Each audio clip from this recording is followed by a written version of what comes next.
നമസ്കാരം. മലയാളികളുടെ അഭിമാനമായ തൃശൂർ പൂരം കഴിഞ്ഞ വർഷം അലങ്കോലമായതിന് മുഖ്യ കാരണം പോലീസ് ഇടപെടലായിരുന്നു.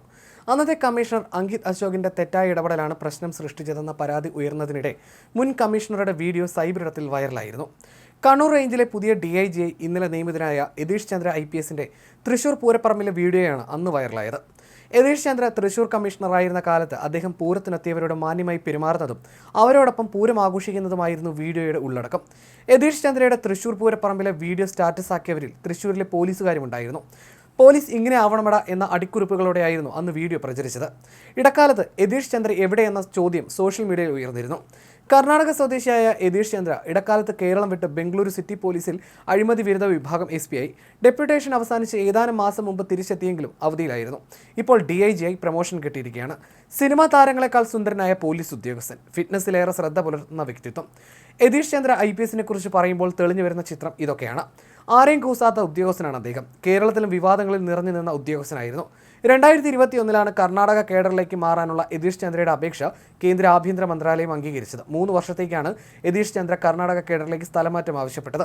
കണ്ണൂർ SP സ്ഥാനത്ത് നിന്ന് KAP 4ാം ബറ്റാലിയൻ മേധാവി സ്ഥാനത്തെത്തി 1 മാസം പിന്നിടുമ്പോഴാണ് നാട്ടിലേക്ക് സ്ഥലമാറ്റം വാങ്ങിയത്. കോവിഡ് കാലത്ത് നിയമം പാലിക്കാത്തവരെ ഏത്തമിടിച്ചതാണ് യതീഷ് ചന്ദ്രയുടെ ഔദ്യോഗിക ജീവിതത്തിൽ കേരളത്തിൽ വെച്ചുണ്ടായ ഒടുവിലത്തെ വിവാദം. ശബരിമല പ്രവേശനവുമായി ബന്ധപ്പെട്ട് മുൻ കേന്ദ്രമന്ത്രി പൊൻ രാധാകൃഷ്ണനെ അധിക്ഷേപിച്ചത് വലിയ വിവാദങ്ങൾക്ക് വഴിവെച്ചെങ്കിലും കേരളത്തിൽ വലിയൊരു വിഭാഗം ആളുകൾ മുഖം നോക്കാതെ നടപടിയെടുക്കുന്നതിൽ യതീഷ് ചന്ദ്രയെ അഭിനന്ദിച്ചു. സർക്കാരിന്റെ പ്രീതി നേടി കണ്ണൂരിലെത്തിയെങ്കിലും പിന്നീടുണ്ടായ വിവാദങ്ങൾ മുഖ്യമന്ത്രിയുടെ അടക്കം വിമർശനങ്ങൾക്ക് വിധേയനാക്കിയിരുന്നു. കണ്ണൂരിൽ നിയമം ലംഘിച്ചവരെ കൊണ്ട് ഏത്തമിടിച്ചത് വലിയ വിവാദമായിരുന്നു സൃഷ്ടിച്ചത്. നേരത്തെ ശബരിമലയിലും മറ്റും വിവാദ നായകനായ വ്യക്തി കൂടിയാണ് യതീഷ് ചന്ദ്ര. ഒരു കാലത്ത് CPMന്റെ കണ്ണിലെ കരടായിരുന്നു യതീഷ് ചന്ദ്ര. ആലുവയിൽ ആക്രമിക്കാൻ തുനിഞ്ഞ സഖാക്കളെ ലാത്തികൊണ്ട് നേരിട്ടായിരുന്നു യതീഷ് ശ്രദ്ധേയനായത്. എന്നാൽ ശബരിമലയിൽ കൈക്കൊണ്ട മുഖം നോക്കാതെയുള്ള നടപടി യതീഷ് ചന്ദ്രയ്ക്ക് കൈയ്യടി നേടിക്കൊടുത്തു. അങ്കമാലിയിൽ LDF ഹർത്താലിനും പുതുവൈപ്പ് സമരത്തിലും ആളുകളെ കൈകാര്യം ചെയ്തതോടെ ഒരു വിഭാഗത്തിന്റെ പ്രിയപ്പെട്ടവനായി മാറിയിരുന്നു യതീഷ് ചന്ദ്ര. യതീഷിന്റെ പേരിൽ ഫാൻസ് പേജുകളടക്കം ഉണ്ടാക്കി സംഘപരിവാർ അനുകൂലികൾ ആഘോഷമാക്കിയിരുന്നു. എന്നാൽ കാലം മാറിയപ്പോൾ കഥയും മാറി. ശബരിമലയിൽ ക്രമസമാധാന പാലനത്തിനായി അദ്ദേഹം നടത്തിയ ഇടപെടലോടെ സംഘപരിവാറിന്റെ കണ്ണിലെ കരടായി യതീഷ് മാറി. ഈ വിവാദത്തിനിടെ കേന്ദ്രമന്ത്രി പൊൻ രാധാകൃഷ്ണനെ തടഞ്ഞത് വലിയ വിവാദമായി. ഏറെ കഷ്ടപ്പെട്ടാണ് പിണറായി സർക്കാർ കേന്ദ്രത്തിന്റെ നടപടിയിൽ നിന്നും യതീഷ് ചന്ദ്രയെ രക്ഷിച്ചത്. പിന്നീട് തൃശൂരിൽ കമ്മീഷണറാക്കി. CPMന്റെ കോട്ടയായ കണ്ണൂരിലെ ഏത്തമിടിക്കലോടെ വീണ്ടും CPMന് കണ്ണിലെ കരടായി യതീഷ് ചന്ദ്ര. നിലയ്ക്കലിലെ ആക്ഷൻ ഹീറോയാണ് യതീഷ് ചന്ദ്ര IPS. കേന്ദ്രമന്ത്രി പൊൻ രാധാകൃഷ്ണനെ തടഞ്ഞ് ചോദ്യങ്ങൾക്ക് മറുപടി നൽകിയ യതീഷ് ചന്ദ്ര സോഷ്യൽ മീഡിയയിലും താരമായി. രാഷ്ട്രീയം നോക്കാതെ ഡ്യൂട്ടി ചെയ്യുന്ന ഉദ്യോഗസ്ഥനെന്ന് വാഴ്ത്തപ്പെട്ടു. എന്നാൽ നിലയ്ക്കലിലെ ഇടപെടൽ യതീഷ് ചന്ദ്രയ്ക്ക് നൽകിയത് കഷ്ടകാലമാണ്. നിലയ്ക്കലിൽ ഹൈക്കോടതി ജഡ്ജിയെ തടഞ്ഞത് വലിയ വിവാദമായി. ജഡ്ജിയോട് മാപ്പ് പറഞ്ഞാണ് അന്ന് യതീഷ് ചന്ദ്ര തടിയൂരിയത്. ശബരിമലയിൽ പൊൻ രാധാകൃഷ്ണനെ അപമാനിച്ച യതീഷ് ചന്ദ്രയെ മുഖ്യമന്ത്രി പിണറായി വിജയനടക്കം അന്ന് ന്യായീകരിച്ചിരുന്നു.